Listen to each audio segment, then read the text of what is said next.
Hello everyone and welcome back to another AFK journey video. So your eyes do not deceive you, Gunnar is in the top team on the VN server. So Gunnar has made it to the VN server and his abilities are exactly as they are on Pioneer server. So he is the nerfed version. I was not thinking that this was going to see any usage in Dream Realm.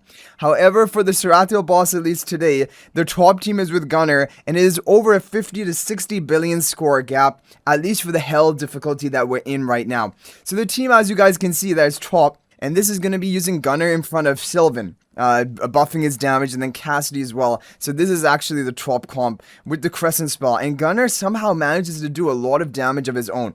So why is Gunnar actually working so well when we thought after the nerf he wasn't going to be great?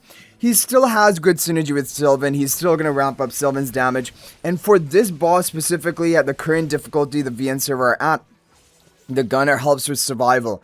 So it could be that Gunnar might just be a pre-endless Dream Realm sort of angle where you need that additional survival because he has a shielding for your team, even the invincibility for your carry, and that's also why Celise is used a lot in the Sarethiel boss, even on the global server right now. Because it just keeps your whole team alive, able to deal damage for as long as possible. So that is an interesting feature about Gunnar. Now, we will have to wait and see of the upcoming bosses on the VN server. I honestly don't think we're going to see Gunnar in that many of them. And I think he's probably going to be more on the niche side of things for Dream Realm. But at least for today, there's a pretty big score gap on Hell difficulty using Gunnar compared to not using Gunnar. I'm going to show you because I'm on my viewer's account right now. He hasn't pulled Gunnar. He doesn't even have Shadewing, and so we can show you like the non-Gunnar version of the Sylvan team. So you're going to see it here at around 45 seconds left. That's when the boss is going to begin killing your team.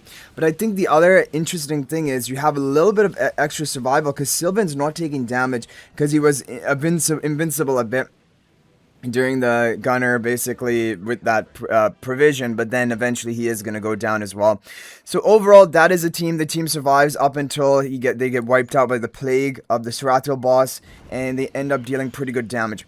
Now, if we look at a no-Gunnar version of a Sylvan team, this is what my viewer is running, Bucket, and he would be able to run a better team with Shadewing. I'm going to show that on the screen right now. Like, Shadewing is around 220 to 230 billion damage, but because he doesn't have Shadewing built, he has to run a team like this. And so actually Sylvan Aliseth is a good option, and just using Hugin. And Hugin is definitely the weaker version of Gunnar for Dream Realm content because Gunnar provides a bigger attack buff.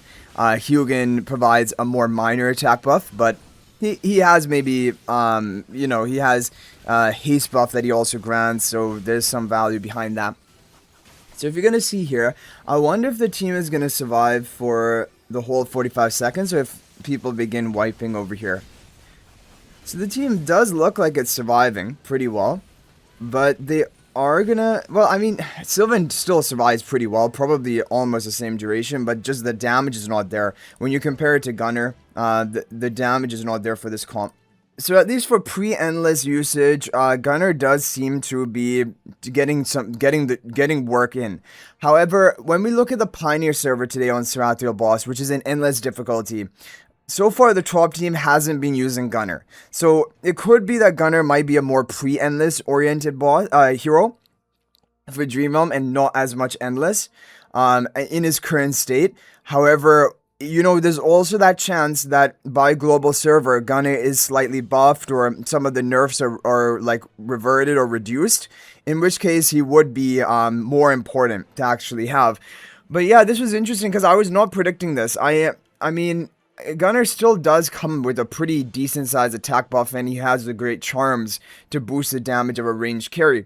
But it's also crazy that he himself was doing so much damage somehow, which I don't really understand. How is he dealing that much damage? Like, it doesn't really make much sense to me. But anyway, guys, let me know your thoughts about all of this in the comment section down below. So we don't know exactly where we stand on Gunnar. We're going to have to wait and see on the VN server for the upcoming days and on the final release to global server if there are any changes to the skill kit. So thank you guys for watching. That is going to be it for this video. I'll keep you guys posted and updated whenever Gunnar is meta in anything in the upcoming days. So thanks for watching. And if you're thinking about making a purchase in AFK Journey, please use my affiliate link for the official Farlight store. This is the best way you can support me and also gain 5% bonus Dragon dragon crystals on your purchase. My affiliate link is in the description of this video and a pinned comment, and you can actually bookmark this link in your browser, and whenever you're planning to make a purchase, just return to the bookmark link and make your purchase. It will support me and be greatly appreciated. So thanks for watching. I'll hopefully see you in the next video, and until then, everyone, peace out for now.